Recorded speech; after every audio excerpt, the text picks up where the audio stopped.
And another quiet evening for the time being. Again, we're looking for not much to be happening immediately, but we do see the potential of some more problems heading our direction. Sorry about that. I thought I had this camera thing settled from earlier.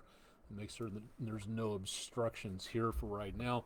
If you're just tuning in, we're just getting going on Twitch and Facebook Live, keeping you updated as to what's going on. I'm Chief Meteorologist Austen Onek. This is our exclusive video weather blog, Weather Overtime, as we go into the rest of Thursday night into Friday.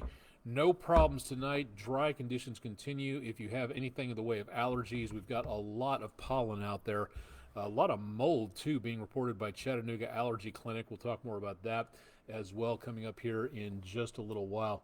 Let me just get this other camera, the Twitch camera, settled. I think that'll do it for now. Apologies about the glare. There's nothing I can do for the look from those studio lights behind me. I can't illuminate myself from the front because that light is having some issues at this time. Let me get that monitor out of the way. And I think that's it. We're pretty much ready to go for right now. All right, thanks for joining us for Thursday evening, the last Thursday of the month of March. And for tonight, again, little if anything happening, but there are starting to be signs well out into the future that we could be looking at some stronger, possibly some much stronger weather as we get into next week, going through the Easter holiday weekend coming up. We'll talk more about that in just a little bit, so again, stay tuned for more there. The rest of tonight, I don't really see too much of a problem with. We should be seeing some very quiet conditions, very close to baseball season. Chattanooga Lookouts will be back relatively soon in about 10 days' time or so, and we'll talk more about what the extended forecast looks like. We've also got the eclipse coming up in about, give or take, about 10 days. So we're almost to that really major astronomical event. Hopefully that looks pretty good. More on that in just a little bit. Thanks to Hollis Clark from Chickamauga for a beautiful view up on top of Lookout Mountain. Beautiful view of sunset there through the trees on top of the mountain. Thank you very much for that picture, and to everybody else for sending in those pictures. If you have pictures or, excuse me, just want to see what's going on with everybody else's snapshots, go to our social media pages. We post these pictures out there to Facebook, X, and Instagram so you can see them. You can email them to us at pictures@wdef.com, or you can go to our brand new section of our website, wdef.com/photos. You can submit your pictures there, but you can also see what everybody else is submitting. So go ahead and drop on by and take a look and see what everybody else has been sending in there. A little bit on the grimy side in the atmosphere, a little bit more dusty as we see temperatures back in the mid-50s. Winds are a little lighter, but the very dry atmosphere, I think in the next few days, is going to hold itself to some maybe increase in wildfire danger. Maybe not immediately, but that's something that we really need to keep an eye on. Tomorrow, into the outdoors, catching a fish or otherwise, temperatures back in the lower to mid-70s, and could be a little breezy, but it will be dry. Chilly in the morning, warm in the afternoon, and otherwise not seeing a problem for that or for going out and chasing the ball around the golf course. We've got temperatures back in the lower 70s and the occasional breeze, but really just not much more than that for the rest of the day. Into tomorrow. So ending Friday, and for that matter, Good Friday, on a very nice weather note. Weather-wise for today, Maundy Thursday, very much on the quiet side. We've got high pressure and control of the southeastern United States, and that is going to be our weather for the next couple of days. Our last storm system off the East Coast, and not a problem for us. High pressure is going to be taking over and keeping any storm systems at bay to the west or pushing them back up to the north. So this storm system will be going all the way across the Great Lakes and will not be any concern of ours as we get into tonight, tomorrow, or into the weekend. So anything involving Easter outdoor activities, that looks pretty good. We are going to be watching very carefully for another storm system over portions of the Pacific to start getting a little bit closer to us. This one, as it gets over the Rockies and into the Plain States, this one by next week seems to show some pretty good signs of getting energized into the potential of stronger weather, and we'll talk more about that in just a little bit. But between here and there, there's really precious little, if anything, going on. So overnight tonight, again, a few clouds possible as we go into Good Friday. For the afternoon and evening hours, mid to upper 60s to lower 70s. And then as we get into around Saturday morning, brisk, but otherwise not bad. Saturday events for Easter at the church and from Sunday school, beautiful. Temperatures back in the lower 70s. Sunshine with a few clouds. Sunrise services outdoors Sunday morning, brisk but not exactly freezing cold, back in the upper 40s to the lower to mid 50s for the low temperatures early Easter Sunday morning. And then for Sunday afternoon, very mild temperatures back. If the clouds are thick enough, they'll block out enough of the sunshine, so I doubt we'll see too much in the excuse me, in the way of anything involving problems with weather out there. So that'll be, again, the best potential that we see for some very mild conditions into Sunday. Monday, the chances of rain with that stretched out storm system to our north stay back that direction. The Ohio River Valley along and north of I-70, that'll be the next best chance of anything involving rainfall. But this next system making its way from off of the Pacific and over the Rockies on Monday will be starting to move. When the storm system passes the Rockies, these storms get pushed upwards into the parts of the atmosphere, the lower portions of the stratosphere, the upper portions of the troposphere, the lowest portions of the atmosphere. But more importantly, they have very little room to maneuver. Once they get down from here into the plain states, they had come down off that slope, and they get a lot more room to maneuver and gain energy. And that's where we're going to be seeing the problems coming up. We'll talk about that here in just a second. Right now, let's take a look at Island Cove Marina and Resort. A beautiful evening. I believe Jupiter off toward the western skies. Gorgeous conditions for tonight. For Good Friday, again, temperatures in the lower 70s, mid 70s for Saturday. It will be breezy as we get into high pressure pushing the air around, and then that brings up some very warm conditions for Sunday, for Easter Sunday. April Fool's Day, showers late Monday evening. Tuesday is where we see the potential of maybe some of the stronger weather coming on through. Really am not seeing too much of anything, again, in the way of major concerns here for severe weather just yet for Monday or Wednesday, but it's Tuesday we're really going to have to watch out and see what goes on. Notice also we'll be back in the 80s as we go from March into April, and then going out of that into the first few days, numbers go from the 80s on Monday to the 50s for highs next Thursday. So a big temperature drop wrapping around the backside of that storm system. So we will be seeing some big changes coming our direction out there as we get into the semi-near future, especially next week. Now, right after this, as we go from Thursday into the first weekend of April and just afterwards, on this side of everything, we've got the solar eclipse coming up, and then also a day after that, the Lookouts return to baseball at AT&T Field, downtown Chattanooga. So we'll see a lot of activity coming up in that frame, but that's going to be still into the future by about a week or so after this forecast. So that's where we get the potential of some big changes on the temperatures and the potential of severe weather. So what are we looking at when it comes to anything involving severe weather? See, no problem with air quality. Should have checked that earlier out there, but we'll get back to that coming up a little bit later.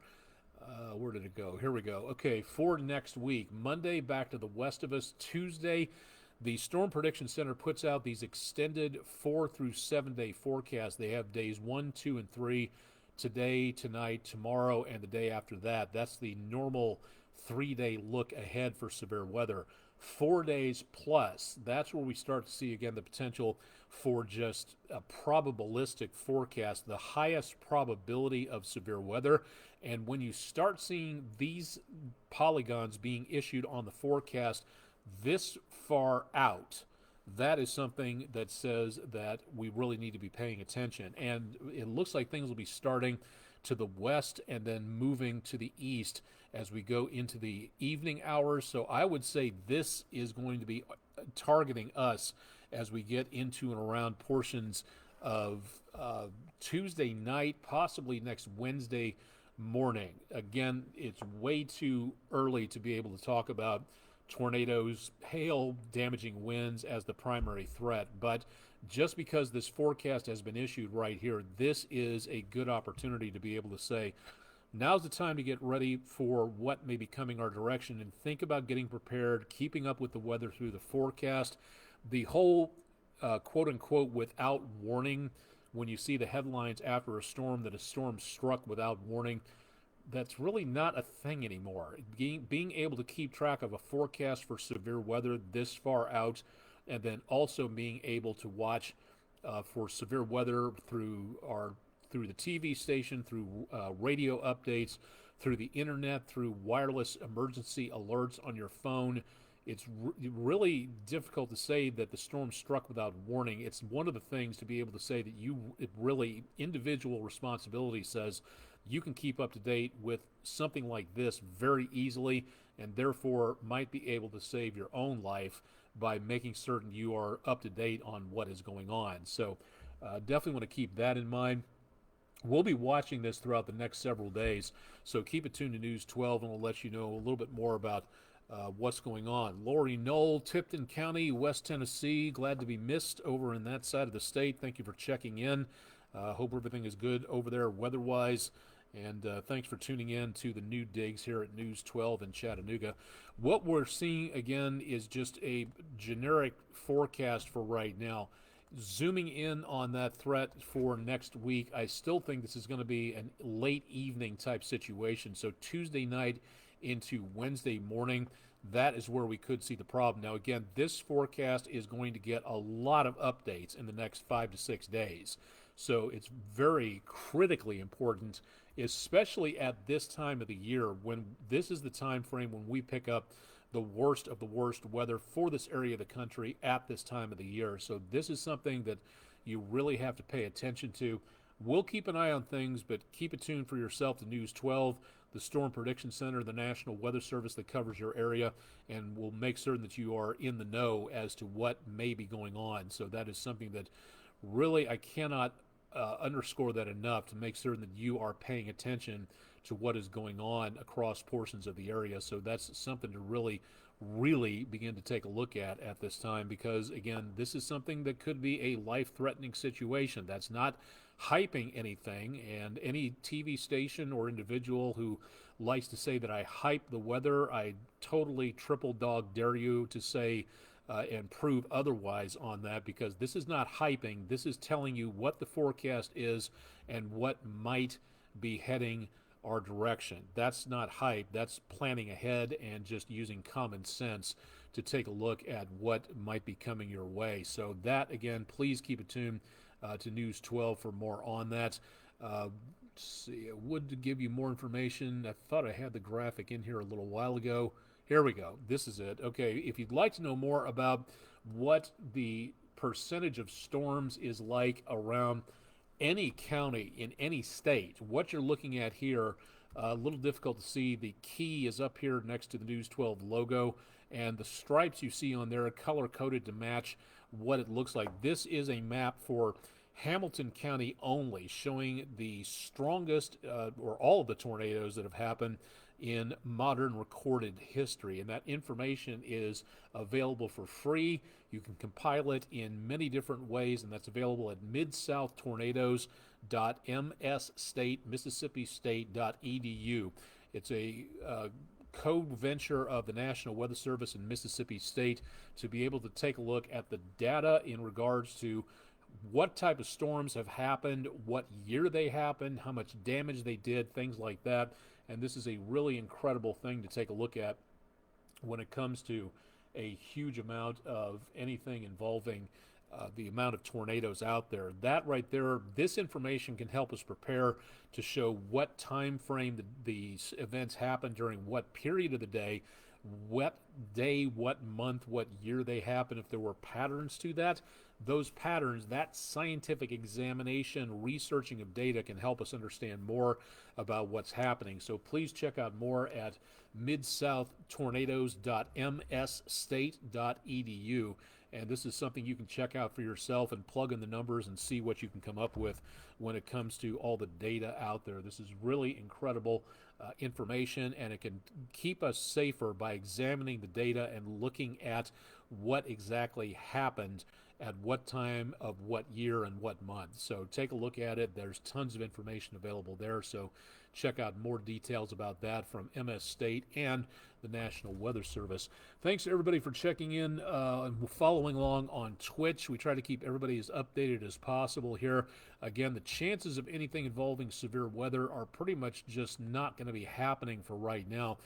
Be sure to follow along on our website at wdef.com/weather, and then also following along on my social media channels if you'd like to check out more about what's going on out there. I'm on multiple sites, not just Facebook, X, and Instagram, but many different locations to try to diversify the amount of sites that we're on in case you prefer one site over another.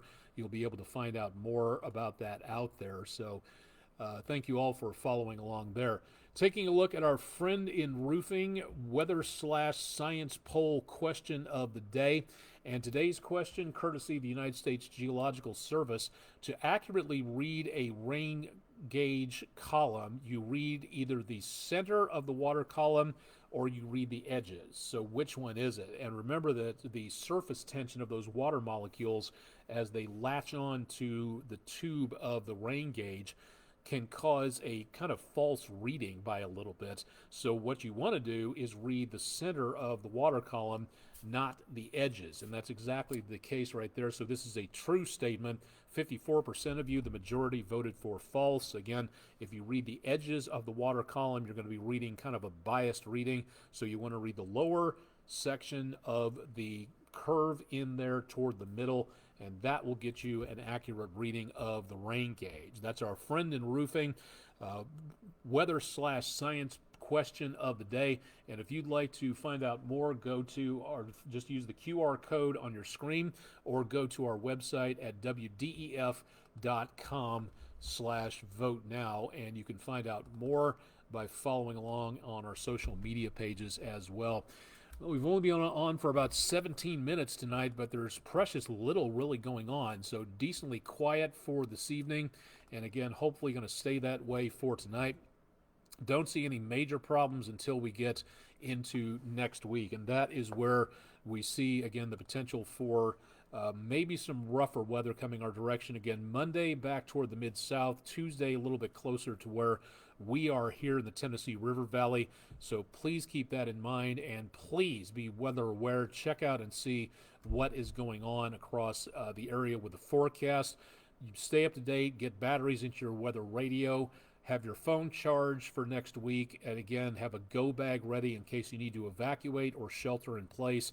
It's a little bit too early to tell on any of this, but at this time of the year, it's imperative to make certain that you have a plan ready to go, knowing that you have the batteries, the bag with the extras in it, cash, flashlight, medicine, other information that might help you, other details that might help you, a air horn, a whistle that if you get into a collapsed building situation, and no, I'm not saying it's going to be that bad, but at any point in time when storms come through, being ready ahead of time instead of getting stuff ready as the storm is coming toward you with minimal time left. If you're ready ahead of the storm, that's going to be one more bit of, that's going to be 30 seconds, a minute, 2 minutes where you are in shelter rather than having to go pillar to post searching out everything. It's about safety, it's about common sense, it's about getting ready before the storms hit. And by the way, remember again, having a disaster plan,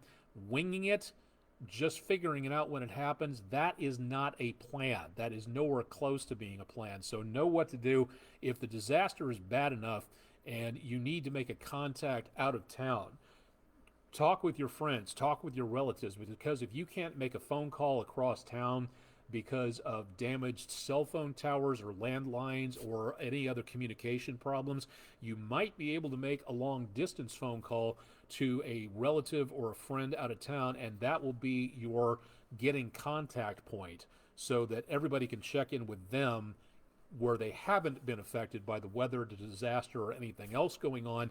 And that way, everybody can get back in contact and figure out who's okay, who needs help, where you're going, stuff like that. It's all about preparedness. So let's get prepared before the storms get here.